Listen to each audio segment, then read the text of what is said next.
July spirit থেকে যদি এক চুল পরিমাণ বাংলাদেশকে বিচ্যুত করার ষড়যন্ত্র করা হয়, জুলাই যোদ্ধারা আবার মাঠে নামবো, আবার মাঠে নামবো, আবার মাঠে নামবো ইনশাআল্লাহ। মনে রাখবেন, রক্ত দিয়ে যে জুলাই বিপ্লব হয়েছে, সেই বাংলাদেশে আর কোনোদিন ফ্যাসিবাদ ফিরে আসতে পারবে না ইনশাআল্লাহ। পুরনো ফ্যাসিবাদীদের সাথে সখ্যতা করে বাংলাদেশের রাজনীতিতে যদি তাদেরকে আপনারা প্রবেশ করবার সুযোগ তৈরি করে দিতে চান, যেই পথ ফ্যাসিবাদকে ফিরে আসার জন্য তৈরি করবেন, সেই পথ দিয়ে আপনাদেরকে দিল্লিতে বিতাড়িত করা হবে। সিসি আপনাকে বলতে চাই, আপনার পূর্ববর্তী সিসির পরিণাম থেকে আপনি শিক্ষা গ্রহণ করুন। আসসালামু আলাইকুম ওয়া রাহমাতুল্লাহ। নাহমাদুল্লাহ তাআলা ওয়া নুসাল্লি আলা রাসূলিহিল কারীম, আম্মা বা'দ। বিতর্কিত একটি নির্বাচনের পরবর্তী আজকের এই 11 দলীয় প্রতিবাদ সমাবেশে উপস্থিত সংগ্রামী সভাপতি, সংগ্রামী সমাবেশ, আমরা আশা করেছিলাম বহু রক্ত, জীবন, অনেক অশ্রু আর ঘামের বিনিময়ে অর্জিত জুলাই বিপ্লব পরবর্তী বাংলাদেশের মানুষ তাদের ব্যালটের অধিকার ফিরে পাবে। কিন্তু দুর্ভাগ্যজনকভাবে 12ই ফেব্রুয়ারি মানুষের ব্যালটের অধিকারের সাথে নির্মম তামাশা করা হয়েছে। সারাদিন শান্তিপূর্ণ নির্বাচনের প্রকাশ্য নাটক সাজিয়ে সন্ধ্যার পর থেকে সূক্ষ্ম ইঞ্জিনিয়ারিং এর মাধ্যমে টার্গেটকৃত ব্যক্তিদেরকে জাতীয় সংসদে যাওয়ার পথে প্রতিবন্ধকতা সৃষ্টি করা হয়েছে।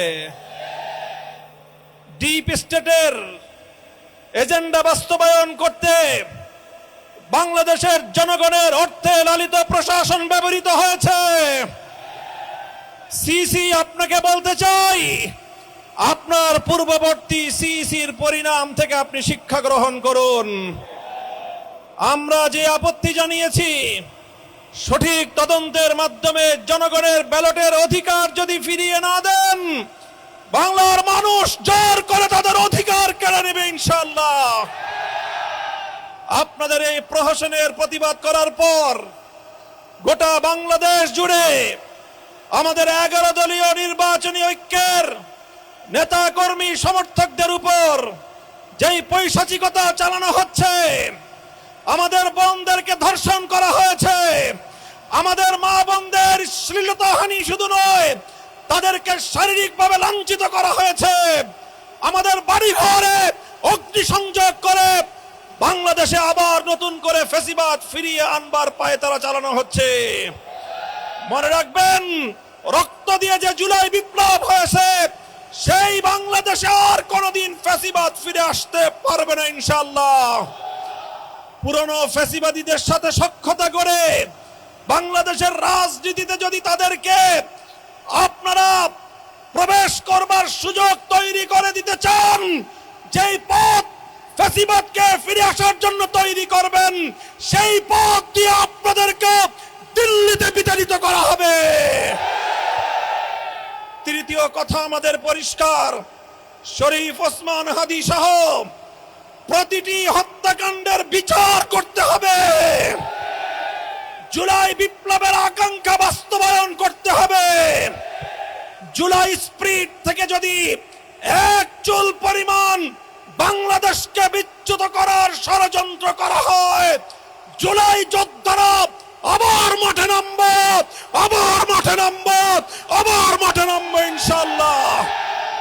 সকলকে ঐক্য এবং সংহত মজবুত করার, আগামী দিনে দেশের মানুষের হাত এবং ভোটের ন্যায্য অধিকার বাস্তবায়নের লক্ষ্যে চলমান এই সংগ্রামকে মজবুত এবং সংহত রাখার উদাত্ত আহ্বান জানাই।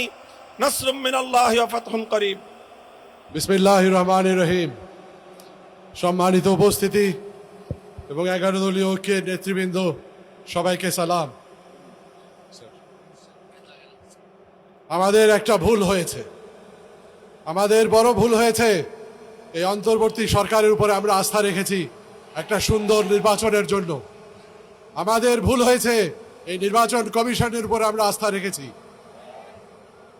আমরা যেটা দেখেছি, তারা ফ্যাসিস্ট সরকারের এই দুর্নীতিবাজ প্রশাসনকে তারা নিষ্ক্রিয় করতে পারেনি। যেই প্রশাসন টাকার বিনিময়ে, যেই প্রশাসন হত্যা, গুম, সমস্ত ধরনের অপকর্মে তারা ফ্যাসিস্ট আওয়ামী সরকারকে সাহায্য করেছিল। আজ আমাদের সাবধান হওয়া উচিত ছিল, যখন বিদেশ থেকে একজন আসেন এবং রাষ্ট্রীয় যেই অভ্যর্থনা দেওয়া হয় সেটা সমস্ত সীমার মাত্রা ছাড়িয়ে যায়। আমাদের সাবধান হওয়া উচিত ছিল যখন হাদিকে হত্যা করে হত্যাকারী বর্ডার দিয়ে পালিয়ে যায়, আমাদের সাবধান হওয়া উচিত ছিল। কিন্তু আমরা 11 দল, আমরা শুধু উদারতা দেখিয়েছি, আমরা আস্থা রেখেছি, আমরা একটা সুন্দর রাজনৈতিক পরিবেশ আমরা সৃষ্টি করতে চেয়েছি। কিন্তু আমরা কি পেলাম? বিনিময়ে আমরা দেখলাম প্রশাসনের প্রতিটা স্তরে কালো টাকার ছড়াছড়ি। ব্যাংক লুটেরা এবং ব্যবসায়ীরা তারা এসে নির্বাচনে অংশগ্রহণ করলো, সর্বত্র কালো টাকা ছড়ানো হলো। এবং আজকে যে নির্বাচন আপনারা দেখছেন, তার ফলাফল আপনাদের সামনে। তবে আপনাদের মনে রাখতে হবে, বাংলাদেশের অর্ধেক শতাংশ, 50% প্রায় জনগণ, তারা কিন্তু ইনসাফের বাংলাদেশ গড়ার পক্ষে রায় দিয়েছে। আর 50% যারা রয়েছে, তারা হয় দলকানা হবে, না হলে তারা দুর্নীতির সুবিধাপ্রাপ্ত ব্যক্তিরা হবে। তাদের শিকড় অত্যন্ত নড়বড়ে, তাদের চেয়ার অত্যন্ত নড়বড়ে। আমাদের পক্ষে যাদের ভোট রয়েছে, আমাদেরকে সতর্ক থাকতে হবে। এবং এই নড়বড়ে চেয়ার তারা যদি ভবিষ্যতে এই দেশের উপরে একইভাবে এই জুলুমটা শুরু করে, ফ্যাসিস্ট সরকারকে পুনর্বাসন করার চেষ্টা করে, যেটা আমরা দেখছি, আমাদের মা বোনদের উপরে হুমকি হচ্ছে, আমাদের নেতৃবৃন্দের হুমকি হচ্ছে। আমি সাবধান করে দিতে চাই, এভাবে যদি হয় আরেকটি অভ্যুত্থান হবে। আসসালামু আলাইকুম ওয়া রাহমাতুল্লাহি ওয়া বারাকাতুহু। সংগ্রামী ভাই এবং বন্ধুগণ, এই পর্যায়ে বক্তব্য রাখছেন খেলাফত মজলিসের যুগ্ম মহাসচিব অধ্যাপক আব্দুল জলিল।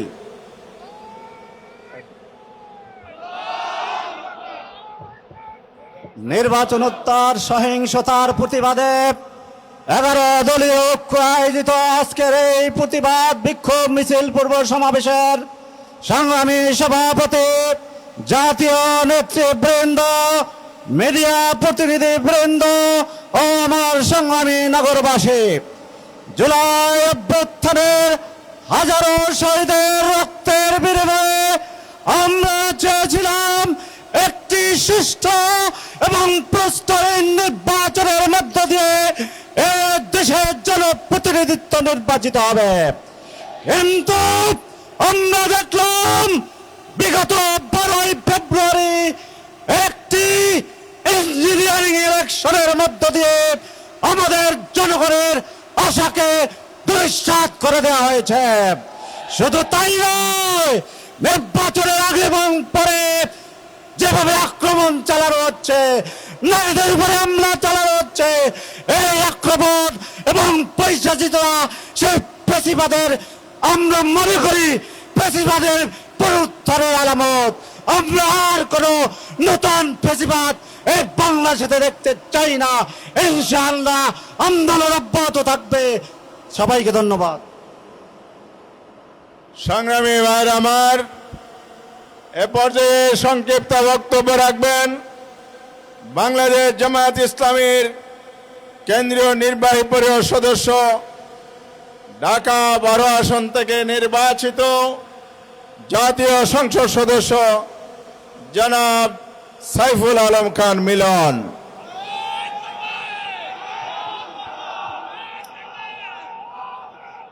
আলহামদুলিল্লাহ রাব্বিল আলামিন, আসসালাতু আসসালামু আলা রাসূলিল কারীম ওয়া আলা আলিহি ওয়া সাহবিহি আজমাইন। জনাব সভাপতি, 11 দলের নেতৃবৃন্দ এবং সমবেত মিডিয়ার বন্ধুগণ, আসসালামু আলাইকুম রাহমাতুল্লাহ। জুলাই আন্দোলনের একটি রক্তাক্ত বিপ্লবের পরে আমরা আশা করেছিলাম দেশে একটি সুন্দর নির্বাচন করে গণতন্ত্রের যাত্রা শুরু হবে। সেখানে আমরা দুটি ব্যতিক্রম দেখতে পেরেছি, যে নির্বাচনটা সুষ্ঠুভাবে হয়নি সর্বাঙ্গে, এবং নির্বাচনের আগে এবং পরে এবং ভোটারদের উপরে অত্যাচার নিপীড়ন করা হয়েছে, বাড়িঘর জ্বালানো হয়েছে। কাজে আমরা স্পষ্টভাবে বলতে চাই যে পুরানো সাংস্কৃতিক রাজনীতিতে ফিরে যাওয়ার জন্য জুলাই আন্দোলন হয়নি। কাজেই আমরা বড় দলটিকে আহ্বান করতে চাই যে আপনারা এই ভুল পথ থেকে ফিরে আসুন, আপনারা সঠিক পথে আসুন। তো আমি এই আশাবাদ ব্যক্ত করে আমার বক্তব্য শেষ করছি। খোদা হাফেজ। বাংলাদেশ জিন্দাবাদ। 11 দলীয় জোট জিন্দাবাদ। সংগ্রামী ভাই এবং বন্ধুগণ, এ পর্যায়ে বক্তব্য রাখছেন জুলাই যুদ্ধের সম্মুখ সারির নেতা এনসিপির যুগ্ম আহ্বায়ক জনাব নাসির উদ্দিন।